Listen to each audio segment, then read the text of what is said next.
Hallelujah. अपने पड़ोसी को बोलो, मायने रखता है कौन तुम्हारी जिंदगी में बोलता है। तो जिस वचन को तुम सुन रहे हो उसे परमेश्वर के सबसे क्लोजेस्ट और सबसे सामर्थी चेले ने लिखा है। आमीन।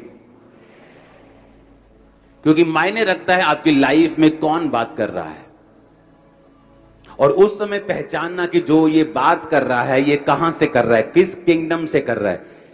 शैतान के किंगडम से कर रहा है कि परमेश्वर के किंगडम से बात कर रहा है। 2004 में जब बपतिस्मा लेकर मैं पानी के बाहर आया और हम बैठकर प्रार्थना कर रहे थे, तो थोड़े से लोग थे, 15-20, और बैठकर हम प्रार्थना कर रहे थे। वहां पर एक बहन थी, वो आज भी मेरे कांटेक्ट में है। उसने कहा कि परमेश्वर का आत्मा मुझे बता रहा है कि यहां एक परमेश्वर का बहुत बड़ा दास बैठा, खुदा उसे बहुत इस्तेमाल करे। और सुनो, मुझे 1% भी मालूम नहीं था। मैंने कहा ये मैं तो हूं ही नहीं, किसी के लिए हो सकता है।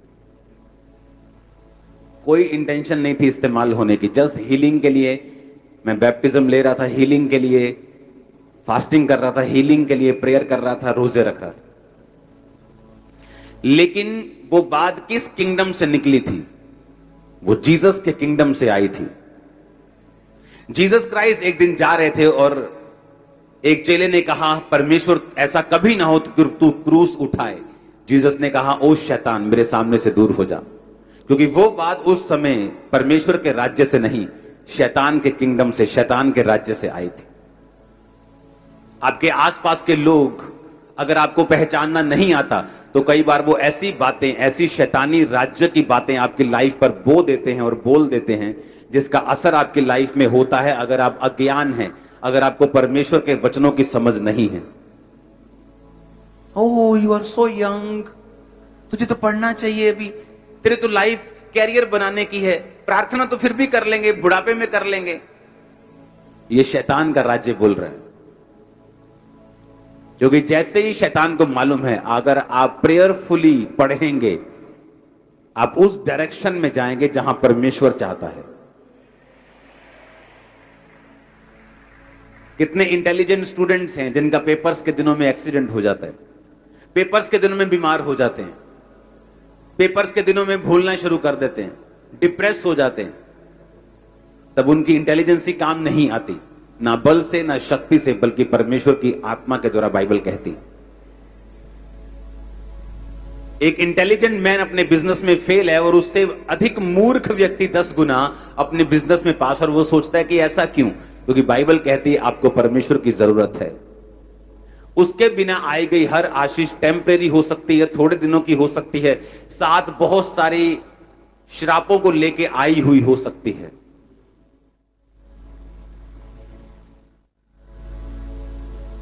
हालेलुया। इसलिए मायने रखता आपकी लाइफ में कौन बोल रहा है।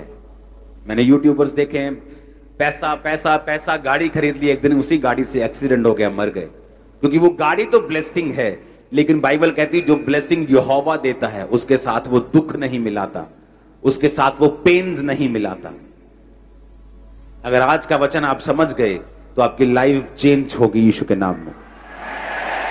आज दो चेलों की हम बात करेंगे, पहला पतरस और दूसरा याकूब। ये दोनों चेले परमेश्वर के बहुत करीब थे, इनको परमेश्वर का एक्सपीरियंस था, परमेश्वर के साथ चले थे।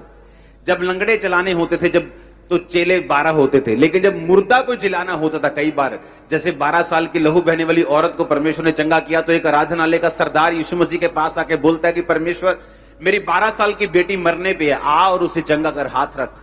और जीसस क्राइस्ट रास्ते में जा रहे थे तो किसी ने कहा तेरी बेटी मर गई है, अब गुरु को दुख ना दे। यीशु मसीह ने अनसुना करके उसके घर में गए, चेलों को बाहर छोड़ा, पतरस, याकूब और यूहन्ना को साथ लेकर और माता पिता को साथ लेकर उस लड़की को बोला, हे लड़की तलीता कुमी, यानी उठ। और बाइबल कहती वो उठ के बैठ गई। कौन थे वहां? पतरस, याकूब और यूहन्ना। आज हम 2 चेलों की बात करेंगे और इन 2 चेलों ने सेम चीज आपके लिए क्यों लिखी है, और परमेश्वर ने भी ये 2 बार बाइबल में क्यों होने दिया कि आपको सेम चीज 2, 3 बार, 4 बार परमेश्वर ने क्यों लिखी है? क्योंकि परमेश्वर एक खास मैसेज आपको देना चाहते हैं।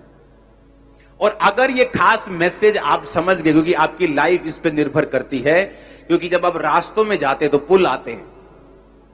आपके रास्ते 300 किलोमीटर चलने पर कोई पुल नहीं आया, इसका मतलब ये नहीं पुल आएगा नहीं, पुल आएगा, किसी का जल्दी, किसी का बाद में, किसी का बीच में, किसी का। तो परीक्षा आएगी, बाइबल कहती है। किसी की पहले होती है, किसी की बाद में होती है, किसी की बहुत ज्यादा होती है, किसी की पहले कम होती है। ये डिपेंड करता है, ये मायने ये तब रखता है कि परमेश्वर की प्लानिंग क्या है आपकी लाइफ में, वो कैसे चाहता है आपकी लाइफ में काम करना। ये इस चीज पर निर्भर करता है कि आपकी परीक्षा पहले होगी, बाद में होगी, कितनी होगी, कब होगी, कैसे होगी, ये कोई निर्धारित नहीं कर सकता परमेश्वर के अलावा। और दो चेले, पहला पतरस 4 उसकी 12-13 पतरस कहता है, जो दुख रूपी अग्नि तुम्हें परखने के लिए भड़की है, अचंभा ना करो कि अनोखी बात तुम में बीत रही है। जैसे मसीह के दुखों में सहभागी होते हो, आनंद करो। बोलो अपने पड़ोसी को, आनंद करो। ऊंची आवाज में बोलो, अपने पड़ोसी को आनंद करो। आपको मालूम है आनंद करने का मतलब क्या है? अपने पड़ोसी को बोलो, आनंद करो।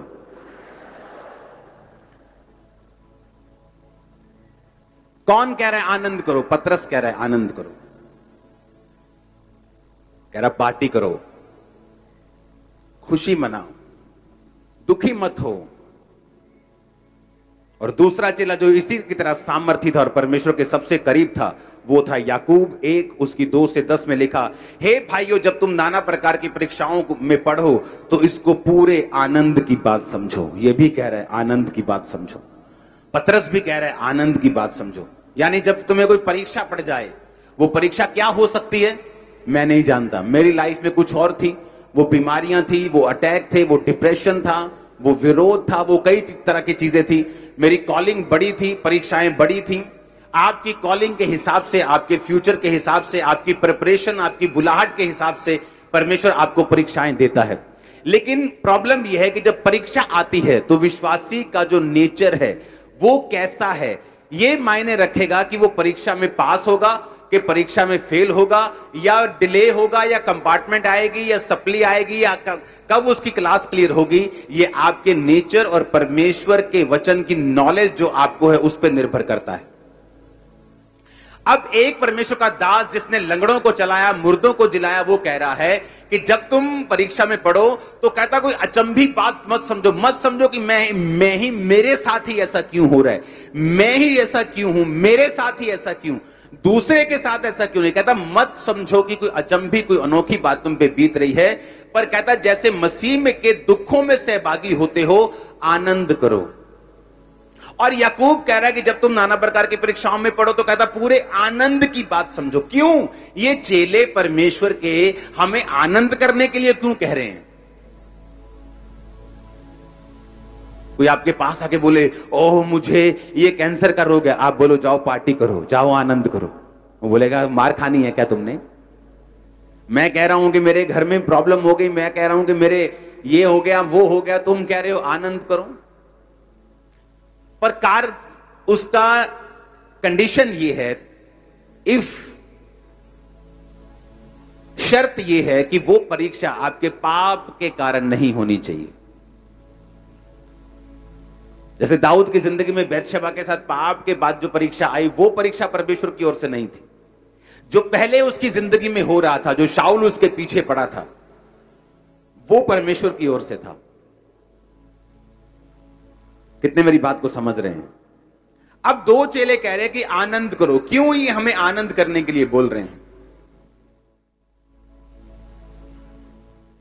2009 में जब ये सेवकाई शुरू हुई तो मेरा पूरा बिजनेस जो करोड़ों रुपए का था, किसी ने आग लगा दी थी, इसी गांव के लोगों ने।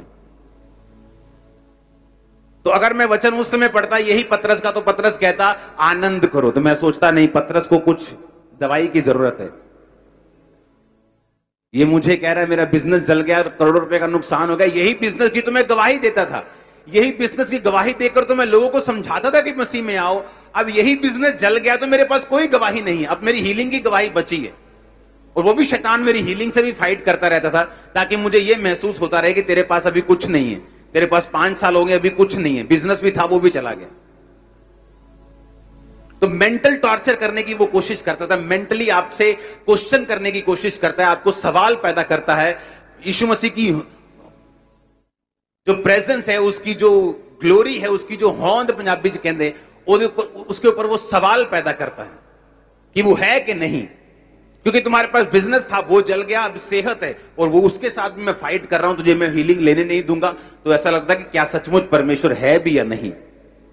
लेकिन जब पतरस को पढ़ा तो उसने कहा आनंद समझो। जब याकूब को पढ़ा जो परमेश्वर के करीब था, वो भी कह रहा है कि जब तुम नाना प्रकार की परीक्षाओं में पढ़ो तो पूरे आनंद की बात समझो।